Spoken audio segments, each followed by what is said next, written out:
Bismillahirrahmanirrahim. Assalamualaikum warahmatullahi wabarakatuh. Alhamdulillahi wa kafa wa sallallahu wasallam wa baraka ala nabiyina Mustafa wa ala alihi wa ashabihi al-mustakmilina asyarufa ma ba'd. Ikhwah dan akhwat sekalian yang sama dimuliakan oleh Allah Azza wa Jalla, alhamdulillah pada kesempatan yang berbahagia ini kita kembali bermajelis sebagaimana biasanya dalam taklim kita, taklim fikih, membahas kitab Matan Safinatun Najah karya Syekh Salim bin Sumayyir Al-Hadrami rahimahullahu ta'ala. Pada pertemuan yang lalu kita sudah membahas berkaitan dengan muqaddimah ya, berkaitan dengan basmalah, hamdalah, selawat ya, dan seterusnya. Maka pada kesempatan yang berbahagia ini kita akan masuk pada pasal yang pertama, di mana kata beliau faslun arkanul islami khamsatun. Pasal berkaitan dengan rukun Islam ya, rukun Islam. Di mana kata beliau di sini adalah rukun Islam ada 5 ya, rukun Islam ada 5. Dan rukun Islam ini ikhwan dan akhwat sekalian merupakan pokok dalam agama kita ya, dimana semuanya adalah bersifat wajib ya, dan Islam itu tegak dengan 5 hal ini ya. Dan 5 hal ini adalah berkaitan dengan amalan ya berkaitan dengan amalan. Adapun berkaitan dengan keyakinan, nanti kita akan setelah pasal ini akan ada rukun iman, itu yang berkaitan dengan keyakinan ya. Baik, arkanul islami khamsatun, rukun Islam itu ada 5. Yang pertama disebutkan di sini adalah syahadatu alla ilaha illallah wa anna muhammadar rasulullah, bersaksi bahwa tiada Tuhan yang hak disembah kecuali Allah Subhanahu wa taala, dan bahwasanya Nabi Muhammad sallallahu alaihi wasallam adalah Rasulullah. Yang kedua adalah iqamus shalah, mendirikan salat ya, salat di sini adalah salat 5 waktu. Kemudian yang ketiga adalah itauz zakat, menunaikan zakat. Dan yang keempat adalah shaum Ramadan, berpuasa Ramadan. Dan yang kelima adalah hajjul baiti man istafa'a ilaihi sabila, ibadah haji ke Baitullah bagi yang telah mampu melaksanakannya.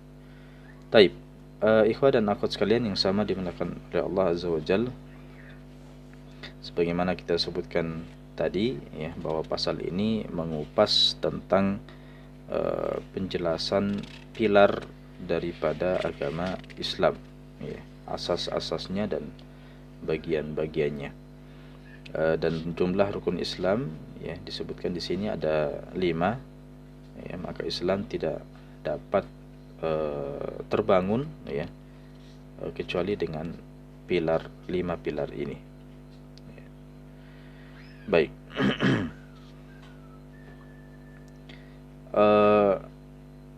Syekh Al-Bajuri mengatakan bahwa adapun Islam itu sendiri, Islam menurut bahasa adalah kepatuhan ya secara mutlak. Jadi seorang kepatuhan secara mutlak ya, itulah dasar daripada Islam ya.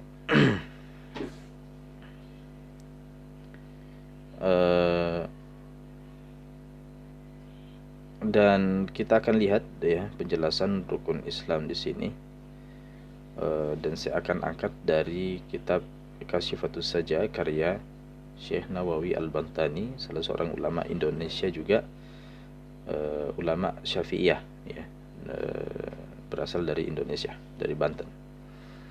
Di mana kata beliau awwaluha, yang pertama adalah syahadatu, adalah persaksian, adalah syahadah, persaksian. Persaksian di sini maksudnya adalah tayakun, adalah keyakinan, meyakini bahwa Allah ilaha ya, bahwasanya meyakini bahwa tidak ada ilah, tidak ada sembahan, tidak ada Tuhan. Maksudnya di sini la ma'buda bihaqqin, ya, tidak ada zat yang berhak untuk disembah, ya. Bihaqqin maujudun, yang wujud, yang ada, ya. Illallah, kecuali Allah Subhanahu wa ta'ala, ya. Jadi dari sembah-sembahan yang ada, ya, dari sembahan-sembahan yang ada banyak sembahan-sembahan, ya, yang disembah oleh orang-orang, tapi yang berhak untuk disembah, ya, adalah Allah Subhanahu wa ta'ala, ya. Yang pada dasarnya yang lainnya itu, ya, sebetulnya walaupun disembah itu bukan sembahan, sebetulnya itu bukan sembahan dan tidak berhak untuk disembah. Yang satu-satunya zat yang berhak untuk disembah yang ada itu adalah Allah Subhanahu wa ta'ala, ya. Wa huwa muttasifun bikulli kamalin, dan Allah Subhanahu wa ta'ala zat yang bersifat, ya, dengan segala kesempurnaan. Jadi Allah Subhanahu wa ta'ala punya sifat-sifat, dan sifat Allah Subhanahu wa ta'ala adalah semuanya adalah kamal, semuanya adalah sempurna. La nihayata lahu, yang tidak ada batas akhirnya, ya. Jadi sifat Allah Subhanahu wa ta'ala tidak ada batas akhirnya, ya, sebagaimana juga nama-namanya tidak ada batas akhirnya. Walaupun yang kita tahu, ya, yang diinformasikan hanya 99, tapi itu bukan batas akhir, ya, berkaitan dengan asmaullah. Berapa batas akhirnya tidak ada. Maka di sini sebutkan la nihayata lahu, tidak ada batas akhirnya. Wala ya'lamuhu illahu, dan tidak ada, ya, mengetahui batas akhirnya itu, dan tidak ada yang mengetahui hakikat nama dan sifatnya kecuali Allah Subhanahu wa ta'ala sendiri. Munazzahun an kulli naqsin, ya, karena tadi kita katakan bahwa semua sifatnya itu adalah kesempurnaan, ya, adalah kesempurnaan, adalah kamal. Maka, ya, zat Allah Subhanahu wa ta'ala juga suci dari segala bentuk kekurangan, ya. Zat Allah, sifat-sifatnya itu sama sekali, ya, suci dari ketidaksempurnaan atau kekurangan. Wa munfaridun bil milki wat tadbir, ya, dan zat Allah Subhanahu wa ta'ala yang munfarid, yang bersendiri, ya, yang Maha Esa. Maha Esa dalam hal apa? Bil milki wat tadbir, dalam penguasaan, wat tadbir, dan pengaturan, ya. Jadi Allah Subhanahu wa ta'ala yang menguasai semuanya, Allah Subhanahu wa ta'ala semuanya, yang mengetahui semuanya, dan seterusnya. Wahidun fi dzatihi, ya, zat yang Maha Esa,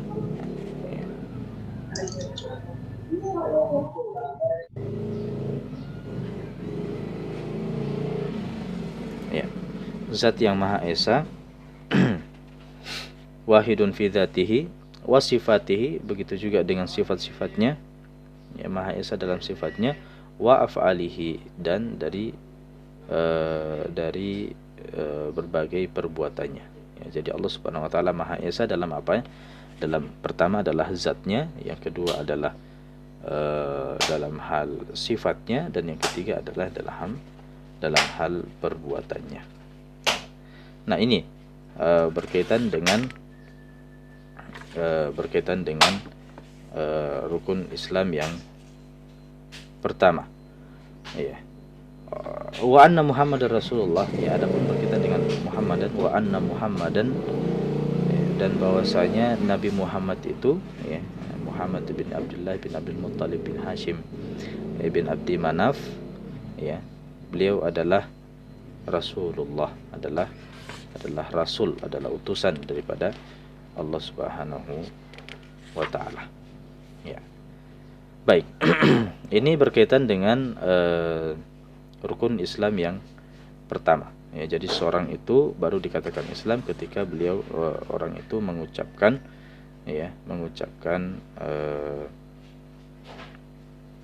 mengucapkan dua kalimat syahadat ini. Nah. Baik. Di sini termasuk perkara yang dibahas oleh Syekh Nawawi Al-Bantani, khilafiyah pendapat para ulama mengenai pengutusan Rasulullah sallallahu alaihi wasallam. Apakah Rasulullah sallallahu alaihi wasallam hanya diutus kepada manusia atau juga diutus kepada manusia? Apakah malaikat itu diutus kepada manusia? Apakah Rasulullah sallallahu alaihi wasallam diutus kepada manusia dan jin saja, ataukah juga diutus kepada malaikat? Ya. Nah, ini ada pendapat khilafiyah, ya, ada silang pendapat di kalangan ulama Syafi'iyah. Beliau mengatakan di sini waqtalafal ulama'u fi bi'tsatin Nabi sallallahu alaihi wasallam ilal malaikati ala qaulain. Ada dua pendapat, ya. Ya, tentang mengenai Nabi sallallahu alaihi wasallam, ya, beliau diutus apakah juga kepada malaikat atau tidak. Ini ada dua pendapat. Ya, di sini pendapat yang pertama, wajazamal Halimi wal Baihaqi annahu lam yakun mab'utsan ilaihim. Ini pendapat yang pertama. Pendapat Imam Al-Halimi dan Imam Al-Baihaqi mengatakan bahwa bahwasanya Nabi sallallahu alaihi wasallam tidak diutus, ya, kepada para malaikat. Ini pendapat yang pertama. Sedangkan pendapat yang kedua, warajjah as-Suyuti wa Syekh Taqiyuddin as-Subki annahu kana mab'utsan ilaihim. Ini pendapat yang kedua. Pendapat yang kedua yaitu pendapatnya Al-Imam Suyuti dan pendapatnya Taqiyuddin as-Subki, ya, bahwasanya Nabi sallallahu alaihi wasallam juga diutus kepada para malaikat. Ya, ini pendapat yang yang kedua. Wa zada Subki annahu sallallahu alaihi wasallam mursalun ila jami'il anbiya'i wal umamis sabiqah. Ya. Bahkan Al-Imam Subki, ya, berangkat dari pendapat yang kedua ini, Al-Imam Subki mengatakan bukan hanya malaikat tapi juga diutus Nabi sallallahu alaihi wasallam juga diutus kepada para nabi dan para umat-umat terdahulu. Ya. Ya, jadi Rasulullah sallallahu alaihi wasallam juga diutus kepada para nabi, ya, dan umat-umat terdahulu. Jadi semuanya, ya, bukan malaikat saja, ya, manusia, jin, malaikat, dan juga para nabi, bahkan, ya, umat-umat terdahulu. Ini kata Taqiyuddin as-Subki. Wa anna qaulahu sallallahu alaihi wasallam berangkat dari sabda Rasulullah sallallahu alaihi wasallam, dan ini salah satu dalil beliau mengatakan statement seperti itu, di mana Rasulullah sallallahu alaihi wasallam bersabda, bu'itsu ilan nasi kafatan, ya, aku diutus kepada manusia seluruhnya, ya, kepada manusia seluruhnya. Nah, maka kalau disebutkan manusia seluruhnya, maka kesimpulannya adalah syamilun lahum min ladun Adam ila qiyamis sa'ah. Nah, kesimpulannya kalau dikatakan seluruh manusia berarti sejak Nabi Adam sampai orang yang terakhir, ya, di hari kiamat nanti. Kalau disebutkan seluruh manusia. Nah, itu adalah salah satu pendapat yang artinya wajih, ya, pendapat yang tidak mengada-ada. Artinya pendapat yang berdasar juga, ya. Terlepas kita mau lebih condong kepada pendapat yang mana, yang jelasnya pendapat yang kedua ini adalah pendapat yang berdasar. Bahkan, ya, Al-Barizi, ya, Imam Al-Barizi mengatakan bahwa beliau menambahkan bahwa annahu mursalun ila jami'il haywanat bahwa Nabi sallallahu alaihi wasallam juga diutus kepada seluruh hewan-hewan. Nabi Muhammad sallallahu alaihi wasallam juga diutus kepada seluruh hewan-hewan, wal jamadat, bahkan, ya, bahkan benda-benda mati sekalipun, ya, min ramlin, ya, baik itu pasir, wahajarin, baik itu batu, wa madarin, baik itu lumpur, ya, semuanya itu, ya, Nabi Shallallahu Alaihi Wasallam diutus kepada mereka. Bahkan ada juga yang menambahkan, ini disebutkan dalam kitab Tazyin Al-Araik, Tazyinul Araik, disebutkan di sini bahwa annahu mursalun ila nafsihi, bahkan beliau sendiri itu diutus Nabi Shallallahu Alaihi Wasallam sendiri diutus kepada dirinya sendiri, ya. Jadi tidak ada yang tersisa. Ya, kalau kita lihat semuanya tadi, tidak ada yang tersisa. Bahkan dirinya sendiri pun, ya, beliau diutus untuk dirinya sendiri, selain yang lainnya, ya. Nah, statement bahwa Nabi Shallallahu Alaihi Wasallam diutus kepada kepada hewan-hewan, sampai benda mati, ya, sampai diri beliau sendiri. Itu apa landasannya? Itu berdasarkan sabda Nabi Shallallahu Alaihi Wasallam, ya, wa ursiltu ilal khalqi kafatan, aku diutus kepada, ya, makhluk seluruhnya, kepada seluruh makhluk. Jadi kata-kata makhluk ini, ya, membawahi semua yang kita sebutkan tadi, bahkan hewan sekalipun, benda mati sekalipun, yaitu, ya, termasuk dalam kata-kata al-khalq, dalam kata makhluk. Nah, baik, ini semua berangkat dari pendapat yang kedua. Baik.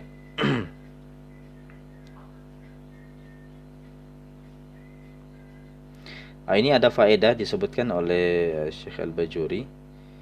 Beliau mengatakan bahwasanya qad dzakara ba'dhum anna min tamamil iman,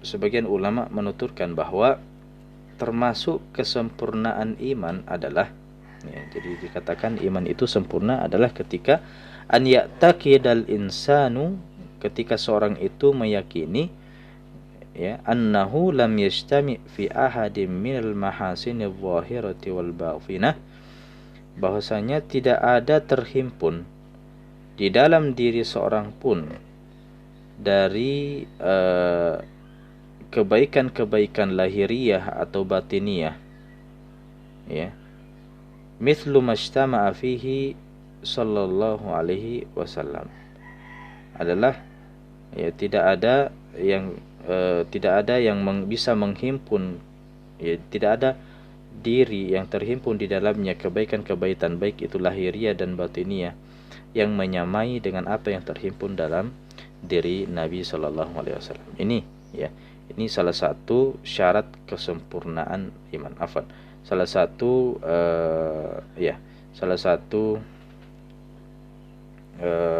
penyempurna iman seseorang adalah dia meyakini bahwa tidak ada yang bisa menghimpun segala bentuk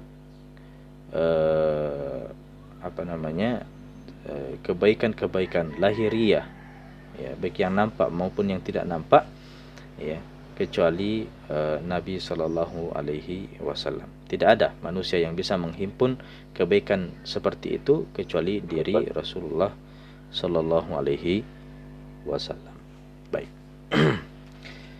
Itu tadi berkaitan dengan rukun Islam yang pertama. Kita sekarang pindah kepada rukun Islam yang kedua. Rukun Islam yang kedua di sini adalah iqamus shalah. Ya, yang kedua adalah mendirikan salat. Ya. Adapun salat di sini, ya, wahiya afdalul ibadatil badaniyatil zahirah.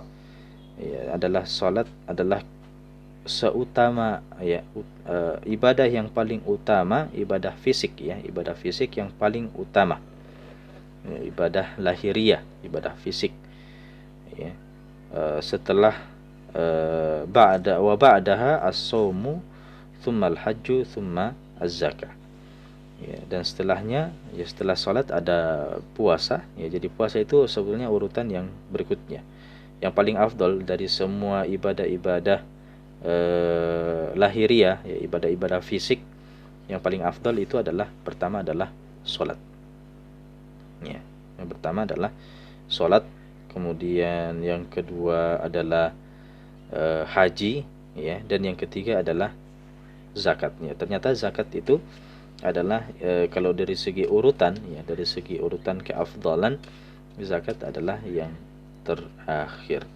Ya, walaupun dari segi pengucapan yang sering kita ucapkan, ya, setelah sholat adalah zakat, setelah itu adalah puasa, setelah itu adalah haji.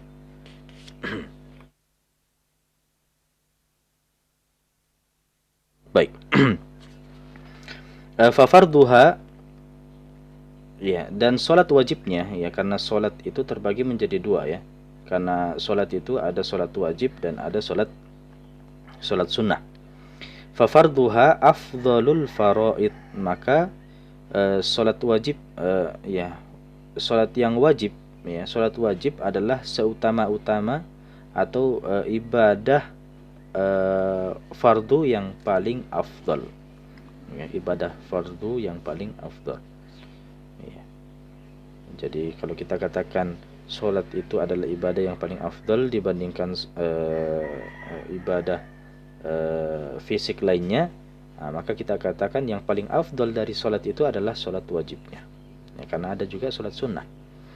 Tidak mungkin kita katakan sholat sunnah itu lebih afdal daripada puasa wajib misalnya, tidak mungkin, ya. Tentu puasa wajib itu lebih afdal daripada sholat sunnah, ya. Tapi kalau kita mau urutkan, ya, urutannya adalah sholat wajib dulu, ya, yang paling afdal, kemudian puasa wajib. Nah, tapi dari segala bentuk ibadah-ibadah fisik, ibadah-ibadah lahiriah yang sifatnya sunnah, yang hukumnya sunnah, kita katakan bahwa ibadah sholat sunnah itu lebih afdal dibandingkan ibadah-ibadah sunnah yang lainnya, ya. Ibadah-ibadah sholat sunnah lebih afdal. Jadi sunnah yang paling afdal adalah ibadah sholat sunnah. Baik. Ibadah sholat sunnah tentunya bermacam-macam, ya. Ada yang dikerjakan secara berjamaah, ada yang dikerjakan secara sendiri-sendiri.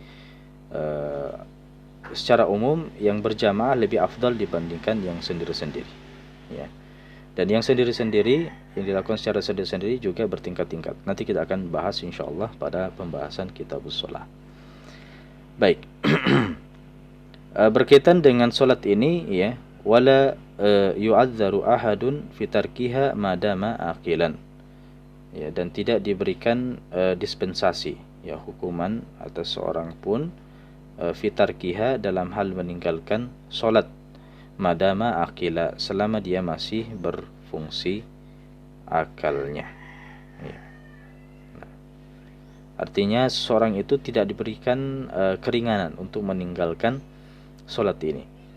Jadi sholat ini tetap wajib selama seseorang itu masih berakal, ya, tetap wajib melaksanakan sholat, terlepas dari dia tidak bisa melakukan gerakannya atau tidak, ya, karena banyak, ya, keringanan-keringanan dalam sholat ini. Kalau memang tidak mampu melakukannya secara sempurna, tidak bisa berdiri, bisa duduk, tidak bisa duduk maka baring, ya, tidak bisa baring maka dengan menggerakkan kepala, ya, tidak bisa menggerakkan kepala maka menggerakkan kelopak mata, tidak bisa menggerakkan kelopak mata maka dengan hati, ya, itu bentuk sholat ini selama akal itu masih berfungsi. Namun ketika akal itu tidak berfungsi lagi, maka, ya, tidak wajib baginya untuk sholat.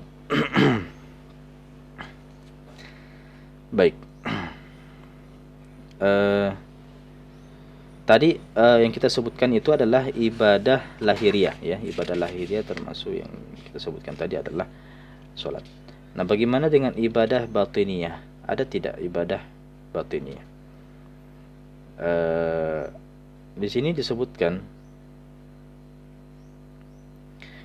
amal ibadatu al-badaniyatu al-qalbiyatu, ya, adapun ibadah fisik, ya, ibadah fisik, ibadah lahiriah yang sifatnya batiniyah, ya, sifatnya batin, kal imani wal ma'rifati wat tafakkuri wat tawakkuli, ya, kal iman seperti beriman, wal ma'rifah seperti mengenal Allah, wat tafakkur berfikir, ya, berfikir maksudnya di sini adalah berfikir kebesaran Allah, wat tawakkul tawakal kemudian was-sabr, sabar, ya, warraja, raja, rasa harap, kemudian waridha bil qada'i wal qadar, ya, rasa ridha dengan qada, keputusan Allah, wa mahabbatillahi ta'ala, mencintai Allah Subhanahu wa taala, wat taubah wa tatahuri min radzaili, ya, mensucikan diri dari sifat-sifat yang hina, katama'i wa nahwihi, seperti tamak dan semacamnya. Maka ini bentuk-bentuk macam ibadah badan yang sifatnya batin, ya. Nah, apakah ibadah batiniah ini, ya, apakah ibadah batiniah ini lebih utama dari ibadah yang sifatnya zahiriyah tadi, sifatnya fisik tadi? Nah, maka jawabannya adalah iya, bahwa ibadah yang sifatnya ibadah yang sifatnya batin adalah lebih utama. Ya. Fahiya afdalu minal ibadatil badaniyatil zahirati hatta minas shalah. Nah, maka semua itu, ya, semua yang kita sebutkan tadi, seperti apa? Beriman kepada Allah, kemudian mengenal Allah, ya, ma'rifat, kemudian tafakkur, tawakkul, kemudian sabar, ya, ridha dengan qada dan qadar, ya, dan seterusnya, ya, ini lebih afdal dibandingkan ibadah yang sifatnya lahiriah tadi, ibadah fisik. Nah, baik.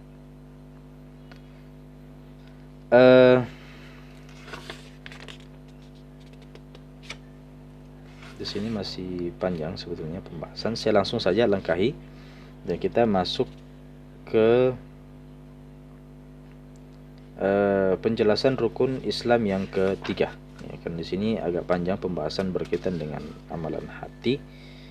Ya, saya langsung saja pindah ke rukun Islam yang ketiga. Rukun Islam yang ketiga di sini adalah ita'u az-zakah. Ita'u az-zakah adalah memberi zakat atau mengeluarkan zakat. Ya, saya baca teman-teman saja di sini terjemahannya. Ya. Yang ketiga adalah menunaikan zakat. Wa thalithuha ita'uz zakah. Yang ketiga adalah ita'uz zakah, ita'uha liman wujida minal mustahiqina fawran idza tamakkana minal ada'i ma'a wujubi at-ta'mim. Ya, jadi rukun Islam yang ketiga ini adalah menunaikan zakat, yaitu memberikan zakat kepada orang yang didapati dari para mustahik, dari para orang-orang yang berhak menerima zakat. Ya, jadi dari delapan golongan penerima zakat itu dicari dulu. Siapa-siapa saja yang kita dapati dari delapan golongan itu, maka itulah yang diberikan, ya, dengan segera, ya, tidak ditunda-tunda lagi. Nah, apabila telah berpeluang leluasa untuk menunaikan secara kewajiban memeratakan, ya, jadi dibagikan secara merata. Jadi siapa-siapa yang kita dapati dari 8 golongan yang berhak menerima zakat itu, ya, kalau misalnya kita dapati semuanya 8, maka kita bagikan secara merata. Ya, zakat yang terkumpul itu dibagikan secara merata. Kalau yang didapati cuma 7, 6, 5, ya, maka diratakan, ya, kepada mereka.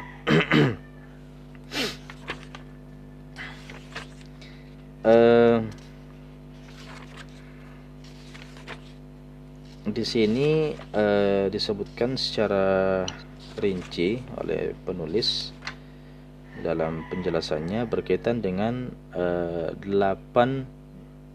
mustahik, ya, 8 mustahik. Tapi mungkin kita bagusnya kita akan sebutkan mustahik ini nanti setelah membahas kitabuz zakah. Ya, kalau kita bahas sekarang ini panjang pembahasannya. Insyaallah ketika membahas berkaitan dengan kitabuz zakah, kita akan bahas secara rinci, ya, berkaitan dengan 8 asnaf, 8 golongan ini, insyaallah. Baik, langsung saja kita melangkah ke rukun Islam yang keempat. Rukun Islam yang keempat warabi'uha shaumu Ramadan, dan rukun Islam yang keempat adalah berpuasa di bulan Ramadan. Dan puasa bulan Ramadan ini diwajibkan pada bulan Sya'ban ya, di tahun yang kedua Hijriah. Ya. Dan semasa hidupnya Nabi Muhammad SAW beliau berpuasa sebanyak 9 kali Ramadan. Ya. Dan dari 9 kali Ramadan ini hanya 1 kali Ramadan yang secara sempurna. Ya, maksudnya secara sempurna di sini adalah 30 hari. Adapun sisanya 8 hari 8 Ramadan hanya 29 hari. Baik.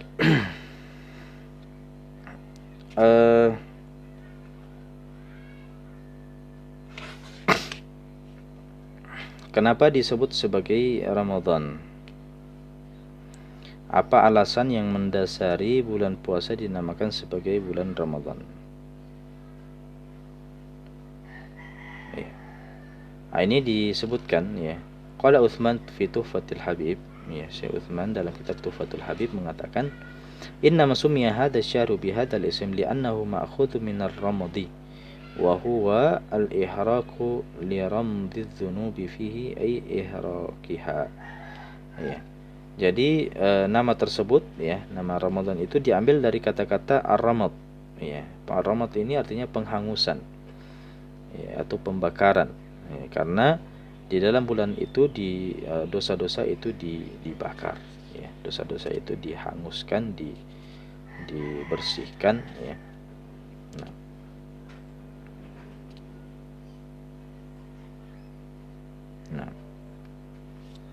Nah, ini salah satu alasan ya kenapa dinamakan sebagai Ramadan.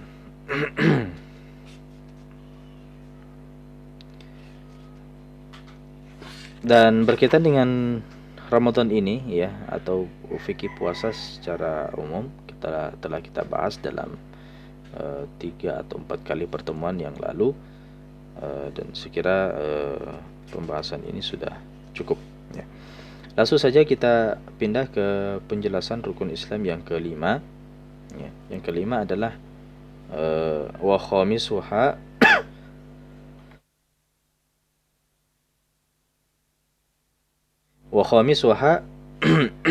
hajjul baiti atau hijjul baiti qasduhu lil haji awil umrah man istata'a ilaihi sabila. Dan rukun Islam yang kelima adalah berhaji ke Baitullah ya, berhaji ke Baitullah. Maksudnya di sini adalah menuju Baitullah untuk melaksanakan haji atau umrah. Ya. Man istata'a ilaihi sabila, oleh orang yang mampu melakukan ya, perjalanan menuju ke Baitullah. Nah. Wa huwa min asy-syara'il qadimati bal ma min nabiyyin illa wa hajjah. Ya, jadi haji ini keistimewaan haji adalah di antara syariat-syariat Islam yang syariat-syariat terdahulu.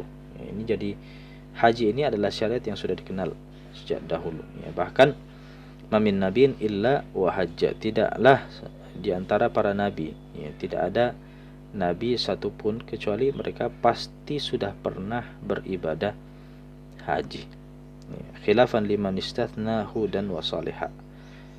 Beda halnya pendapat ulama yang mengecualikan 2 nabi. Ada 2 nabi yang katanya ya dikecualikan tidak pernah haji, yaitu Nabi Hud dan Nabi Saleh. Ya, ada yang mengatakan seperti itu. Nah, tapi pendapat yang diunggulkan adalah bahwa semua nabi sudah pernah melaksanakan haji ini. Nah, dan diriwayatkan ya, waruwiya anna Adam hajja arba'ina sanatan minal hindi masyan. Dan diriwayatkan bahwa Nabi Adam berhaji selama 40 tahun. Ya, dan beliau berangkat dari India ya dengan berjalan kaki. Nah, ini riwayat yang disebutkan ya. Nah, wa Isa yahtamilu annahu hajja qabla raf'ihi ila sama au annahu yahuj hina yanzilu al-ard. Sedangkan Nabi Isa ada kemungkinan dua hal. Yang pertama, bahwa beliau sudah pernah berhaji sebelum beliau diangkat ke langit. Ya, karena kita meyakini bahwa Nabi Isa masih hidup sampai sekarang dan beliau diangkat ke langit. Dan ada juga mengatakan atau beliau akan berhaji annahu yahuj hina yanzilul ard, atau beliau akan berhaji nanti ketika beliau turun kembali ke bumi. Nah,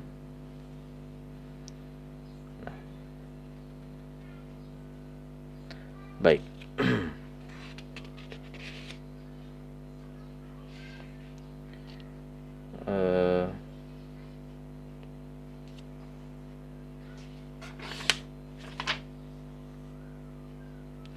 Adapun berkaitan secara khusus fikih berkaitan dengan haji ini, sebetulnya dalam kitab Safinatun Najah ini tidak ada pembahasan tentang haji dan umrah.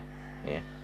Dalam kitab Safinatun Najah, di mana aslinya Safinatun Najah ini hanya pembahasannya hanya sampai kitab zakat saja. Ya, jadi toharoh, sholat dan zakat itu saja.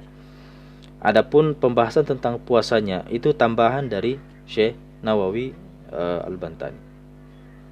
Dan pembahasan hajinya itu kadang ditambahkan dari kitab-kitab yang lainnya. Ya, bisa diambil dari kitab Yaqutun Nafis, bisa diambil dari kitab yang lainnya dan seterusnya. Ya.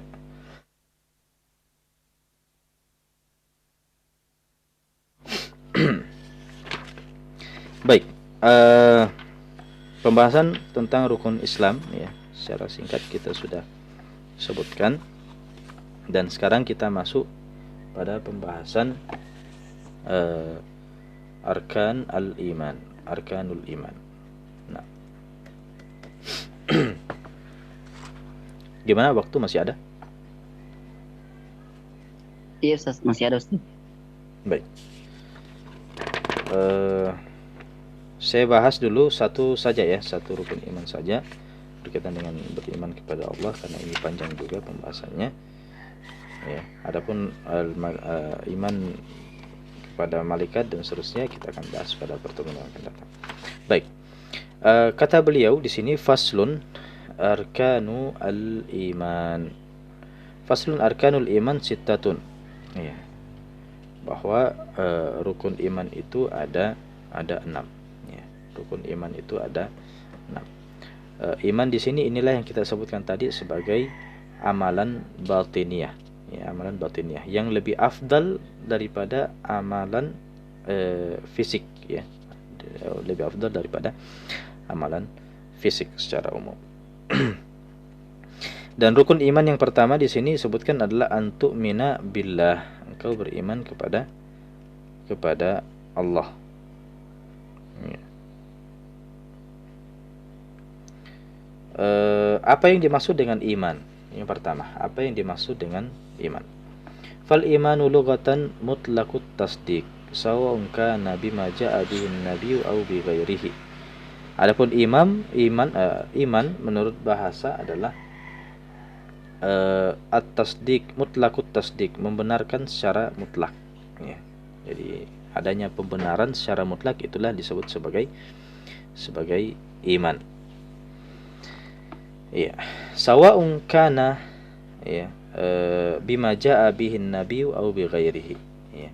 Sama saja membenarkan pada suatu yang nabi datang dengan membawanya ataupun dengan yang lainnya. Jadi terlepas yang membawanya itu adalah nabi atau tidak, ketika sudah dibenarkan maka itu sudah iman namanya. Itu secara secara bahasa ya. Artinya membenarkan. Jadi misalnya seperti ini ya. Ada kita mendengar informasi ya, informasi dari televisi atau dari teman kita ya tentang sesuatu. Kemudian ada yang mengatakan ya, saya mengimaninya. Apakah perkataan itu salah, keliru, ya sebenarnya tidak. Ya, karena dari segi bahasa mengimani maksudnya adalah membenarkan, ya, secara mutlak. Ya. Ya, bukan berarti teman kita itu tadinya mau menambah rukun iman, ya, ketika mengatakan bahwa saya yang mengimaninya dan sebagainya. Tidak. Maksud di sini adalah dari segi bahasa, yaitu membenarkan secara mutlak, maka itulah yang dimaksud sebagai iman. Baik yang dibawa oleh Nabi atau yang dibawa oleh selain Nabi, ketika sudah dibenarkan maka itulah iman, ya, secara bahasa. Adapun secara syariat, maka yang dimaksud dengan iman adalah at-tasdiqu bi jami'i ma ja'a bihin Nabi sallallahu alaihi wasallam. Adapun dari segi istilahnya adalah at-tasdiqu, membenarkan, bi jami'i ma ja'a bihi an-Nabi sallallahu alaihi wasallam, membenarkan semua perkara yang Nabi sallallahu alaihi wasallam datang dengan membawanya. Ya, mimma ulima minad dini bid-darurati la mutlaqan, yaitu hal-hal yang telah diketahui dari urusan agama secara darurah, ya, secara mudah, ya, dan tidak secara mutlak, ya. Ya, jadi itu yang disebut sebagai iman, ya, dari definisi syarak. Nah.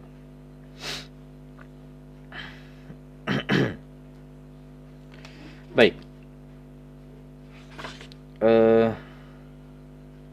Adapun tingkatan-tingkatan iman, ya, tingkatan-tingkatan iman di sini disebutkan ada 5, ya. Maratibul imani khamsatun, tingkatan iman itu ada 5. Yang pertama imanu taklidin. Ya, jadi ada namanya iman taklid. Dia beriman tapi dia imannya itu ikut-ikutan, ya. Imannya itu ikut-ikutan. Wa huwa al-jazmu biqaulil ghairi, yaitu kemantapan hati, ya, mengikuti perkataan orang lain. Jadi hatinya itu mantap, hatinya itu membenarkan, tapi, ya, dia itu mengikuti orang lain. An ya'rifa min ghairi an ya'rifa dalilan, min ghairi an ya'rifa dalilan, tanpa mengetahui dalilnya, tanpa mengetahui dalilnya, ya.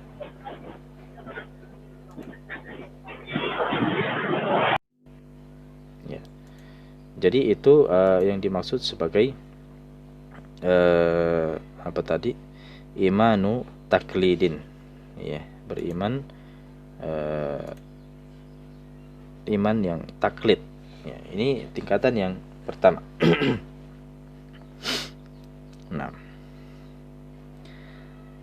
Nah, apa hukumnya iman semacam ini, ya? Wa huwa yasihu imanuhu ma'al isyan. Orang yang beriman seperti ini itu sah, ya, dalam hal keyakinan, ya, dalam hal keyakinan. Kita berbicara tentang keyakinan sekarang dalam segi hal akidah. Ada orang yang beriman, saya beriman kepada Allah, ya. Pas ditanya apa dalilnya? Apa dalilnya Anda beriman kepada Allah? Karena itulah yang diajarkan guru saya, misalnya. Itulah yang diajarkan guru saya. Maka kita katakan, apa hukum iman seperti ini? Ya, imannya orang seperti ini adalah yasih, ya, itu dikatakan sah, imannya sah, ya. Ma'al isyan, tapi disertai, ya, dihukumi berdosa, ya, dihukumi berdosa orang seperti ini. Kenapa dihukumi berdosa? Bitarkihin nazar ay al-istidlal in kana qadiran 'ala dalil. Karena dia tidak berfikir, ya, dia meninggalkan berfikir, dia meninggalkan mencari dalil, ya. Ya. Itu kalau memang dia adalah orang yang mampu untuk mencari dalil. Apa maksudnya mencari dalil di sini? Mencari dalil bahwa Allah Subhanahu wa taala itu benar-benar ada. Ya. Apa dalilnya? Nah, ini yang perlu kita cari. kira-kira apa dalilnya Allah Subhanahu wa taala itu ada? Ya. Sekira semua pasti akan punya argumen ya tentang keberadaan Allah Subhanahu wa taala. Nah, berpikir tentang itu, maka itulah yang kita sebutkan tadi sebagai kewajiban. Itu adalah kewajiban. Contohnya apa? Kita meyakini adanya Allah ya bukan karena ikut-ikutan, tapi kita meyakini adanya Allah karena kita tahu bahwa kita adalah manusia, ya kita adalah makhluk yang tidak diciptakan kecuali tidak tercipta kecuali ada yang menciptakan. Begitu juga dengan alam semesta ini. Alam semesta ini adalah sangat teratur. Ya, pasti ada zat yang menciptakan. Zat yang menciptakan itu adalah Allah. Nah, cara berpikir itulah yang akan mengeluarkan seseorang itu dari dosa tadi. Ya. Jadi namanya keyakinan, akidah, meyakini adanya Allah Subhanahu wa taala harus disertai dengan dalil, bukan sekedar ikut-ikutan. Kalau sekedar ikut-ikutan, kita katakan ya imannya tetap sah. Ya, dia tidak dikatakan sebagai orang yang kafir. Dia tetap muslim, tapi dia berdosa. Kalau dia mampu untuk berpikir ya, membuktikan bahwa adanya Allah Subhanahu wa taala yang ya dengan cara berpikir seperti tadi, kita katakan barulah ya dosa itu kemudian tidak terjatuh dalam dosa yang kita sebutkan tadi. Baik, tingkatan iman yang kedua. Itu tingkatan yang pertama ya, tingkatan yang pertama anggaplah tingkatan yang paling bawah, yaitu iman taklid ya, iman tapi ikut-ikutan. Nah, iman yang tingkatan yang kedua adalah imanu ilmin, iman ilmu. Ya, jadi dia iman dan ilmu, berangkat dari ilmu. Wa huwa ma'rifatul aqaidi bi adillatiha, yaitu mengetahui akidah ya bersama dengan dalil-dalilnya. Wa hadza min ilmil yaqin, dan ini adalah termasuk ilmu al-yaqin, ini ilmu yang diyakini. Nah, baik. Ini tingkatan lebih tinggi ya. Ini tingkatan yang kedua dibandingkan tadi imannya taklid, ikut-ikutan. Nah, ini imannya sudah berdasarkan dalil, sudah berdasarkan ilmu ya. Nah, wakil al-qismain, dari masing-masing dua bagian ini ya, yaitu iman taklid dan iman ilmu ya, sahibu huma mahjubun an zatillah, pemiliknya terhalang dari zatullah, terhalang dari zat Allah Subhanahu wa taala.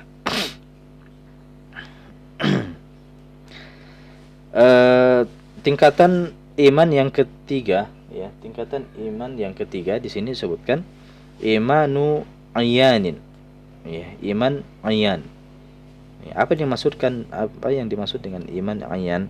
Wa huwa ma'rifatullahi bi muraqabati al-qalbi, yaitu ya ma'rifatullah, mengetahui Allah ya, disertai dengan muraqabatu al-qalb, disertai dengan pengawasan hati ya. Jadi dia merasakan bahwa ya dia senantiasa diawasi oleh Allah Subhanahu wa taala. Jadi bukan sekedar iman keyakinan begitu saja, tapi dia benar-benar meyakini bahwa dengan imannya itu Allah Subhanahu wa taala senantiasa mengawasinya.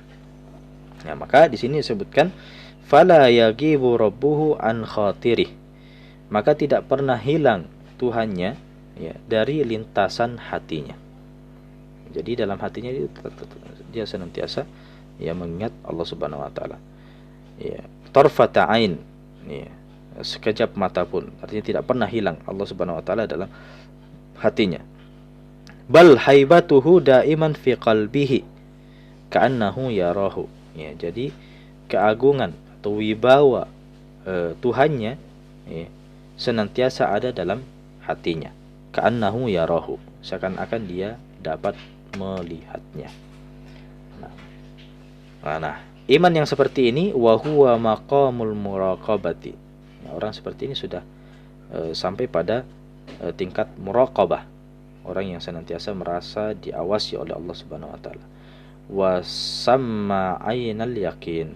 Ya, dan dinamai sebagai ainul yakin, orang seperti ini. Nah, baik, berikutnya tingkatan yang keempat daripada iman itu imanu haqqin wa huwa ru'yatullahi ta'ala biqalbihi wa huwa ma'na qaulihim al-arifu yara rabbahu fi kulli syai' wa huwa al-maqamul musyahadati wa samma haqqul yakin wa sabihu mahjub anil hawadith. Ya, sekarang yang berikutnya adalah imanu haqqin, ya, iman hak. Apa yang dimaksud dengan iman hak?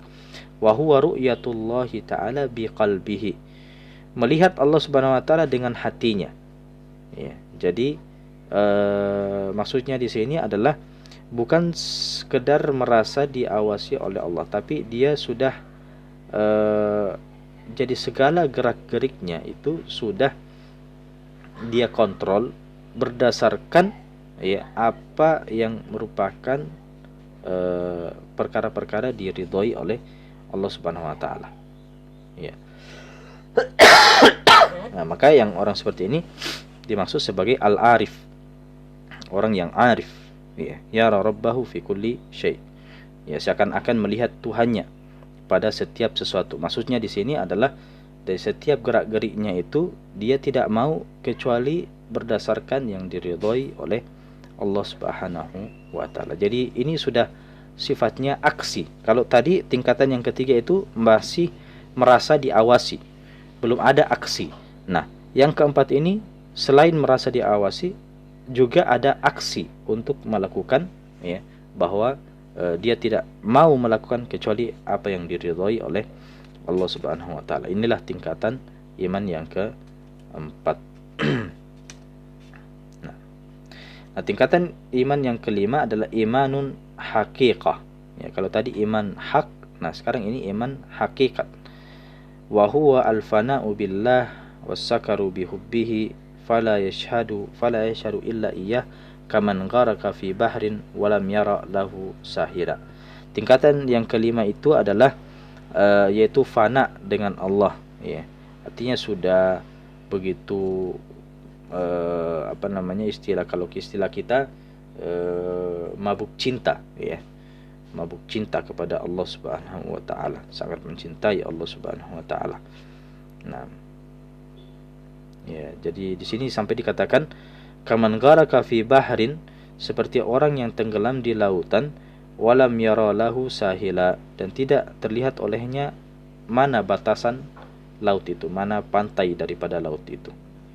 Nah, jadi dia sudah tenggelam dalam kecintaan kepada Allah Subhanahu wa taala, sudah melebihi, ya, dari sekedar tadi muraqabah, merasa diawasi, kemudian mengamalkan segala bentuk yang diridhai oleh Allah Subhanahu wa taala. Nah, sekarang ini pokoknya sudah, ya, sudah merasa bahwa ya segalanya adalah Allah Subhanahu wa taala. Bahkan dia dalam hal dalam hal dosa, ya, seakan-akan dia tidak tahu lagi untuk berbuat dosa, ya, sudah tidak tahu untuk berbuat dosa. Nah, baik. Nah, mungkin ini imannya para nabi, ya. Baik, sekira cukup sampai di sini saja. Adapun al-iman an tu'mina billah secara secara rinci kita akan bahas insyaallah pada pertemuan yang akan datang. Ya, jadi yang kita bahas tadi hanya definisi iman dan tingkatan-tingkatannya, ya. Baik, barakallahu fikum wa jazakumullahu khairan. Selebihnya kita manfaatkan untuk diskusi pada ikhwah dan akhwat yang mungkin ada pertanyaan, kami persilahkan. Nah, fadhal.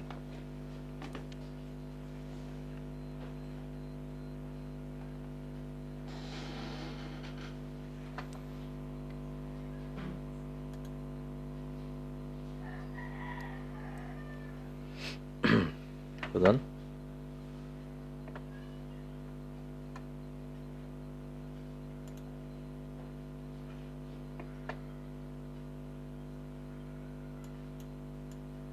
Silakan Ikhwah ataupun Akhwat jika ada pertanyaan, ya silakan disampaikan.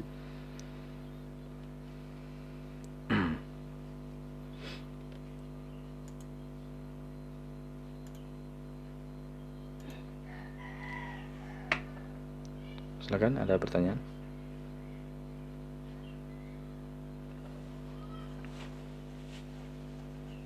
Eh, Kami bisa Dari bertanya Akhwat? Ustaz. Ya, silakan.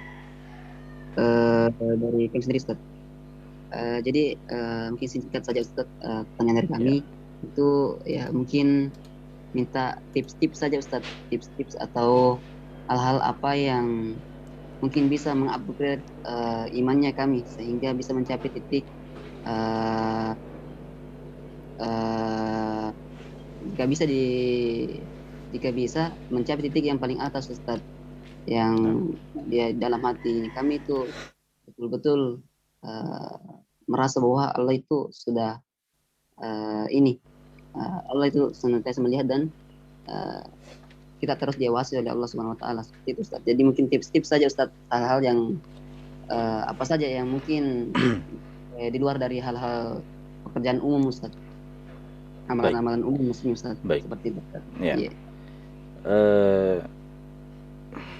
kita mengenal sesuatu itu dan kita mencintainya ketika kadar pengetahuan kita terhadap sesuatu itu juga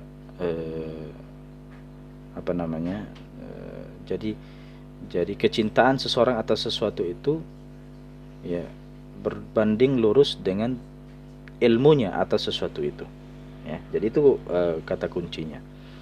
Artinya ketika Anda ingin mencintai Allah Subhanahu wa taala dengan hakikat kecintaan, ya, maka hendaknya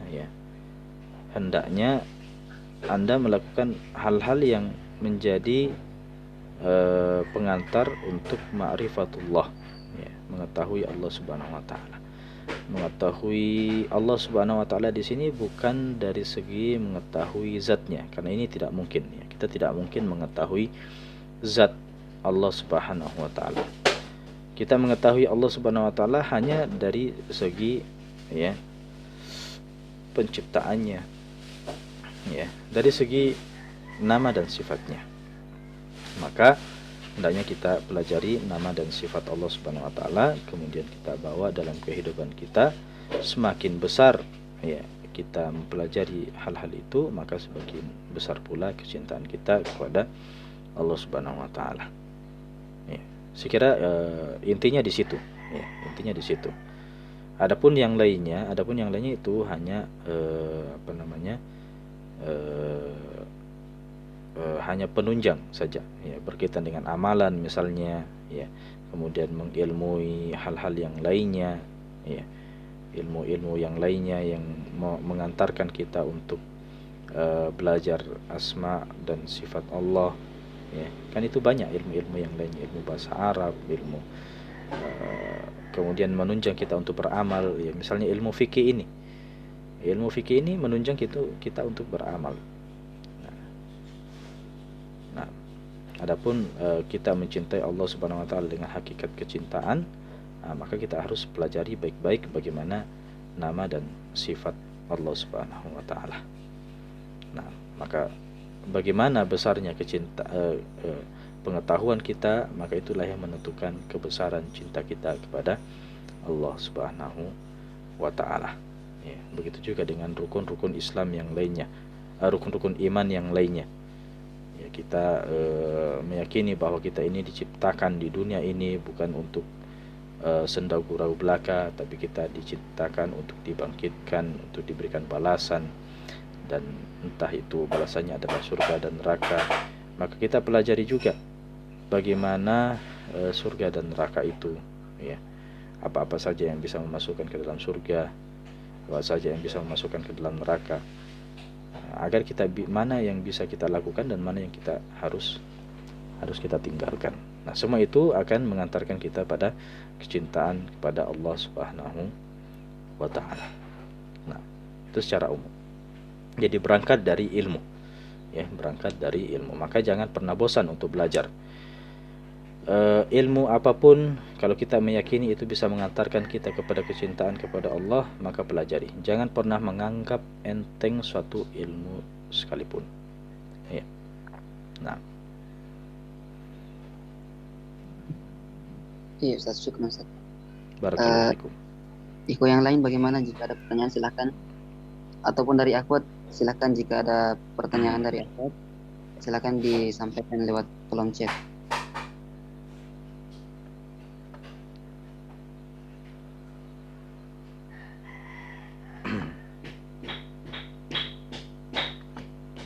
Ya, kalau tidak ada lagi, saya mungkin Terakhir mungkin kami Ustaz, ada pertanyaan satu kali lagi Ustaz. ya, silakan. Apaan sebelumnya Ustaz, kami cuma ingin bertanya, apakah perihal tauhid ataupun iman itu kedudukannya sama atau berbeda Ustaz dalam prinsip pengertiannya Ustaz dan pengamalannya? Tauhid dan iman. Iya Ustaz. Secara umum tauhid kan dari kata wahada yuhidu, tauhid artinya mengesahkan Allah Subhanahu wa taala. Sedangkan iman itu, ya, iman itu secara umum, ya, ada iman kepada Allah, ada iman kepada nabi dan rasul, malaikat, ya, dan seterusnya. Nah, adapun tauhid, tauhid ini secara khusus dia berkaitan dengan al-imanu billah, iman kepada Allah, tauhid itu. Ya, jadi kata iman itu lebih umum, kata tauhid itu lebih khusus, bagian daripada salah satu iman, yaitu iman kepada Allah. Ya. Iya, Masya Allah. Ya Ustaz, syukur Ustaz. Baik. Kalau begitu saya pamit undur diri. Barakallahu fikum wa jazakumullahu khairan. Mudah-mudahan ada manfaatnya. Kita lanjutkan insyaallah pembahasan kita kitab Matan Abis, kitab Safinatul Najah pada pertemuan yang akan datang. Barakallahu fikum wa jazakumullahu khairan. Subhanakallahumma wa bihamdika asyhadu an la ilaha illa anta astaghfiruka wa atubu ilaik. Sallallahu ala nabiyina Muhammadin wa ala alihi wasallam. Walhamdulillahi rabbil alamin. Assalamualaikum warahmatullahi wabarakatuh. Waalaikumsalam warahmatullahi wabarakatuh. Waalaikumsalam warahmatullahi wabarakatuh.